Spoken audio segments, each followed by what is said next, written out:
If your Jeep Renegade's Apple CarPlay is glitching or failing to connect, we can get it back online with a few simple steps.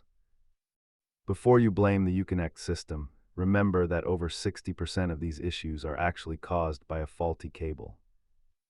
Let's walk through the diagnostic process to find out exactly where the communication break is happening. Start by restarting your iPhone and performing a soft reset on your Uconnect unit by holding both dials for 15 seconds.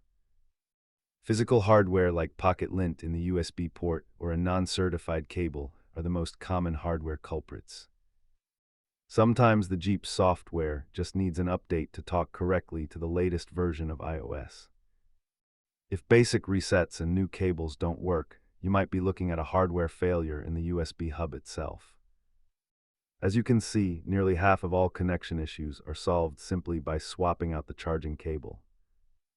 For stubborn software freezes, disconnecting the negative battery terminal for 10 minutes can force a deep system reboot. Keep your system stable by using official cables and keeping your phone software up to date. Remember, most of these tech headaches are just minor digital glitches that don't require a trip to the mechanic. If these steps helped you get back on the road with your music and maps, hit subscribe for more Jeep troubleshooting.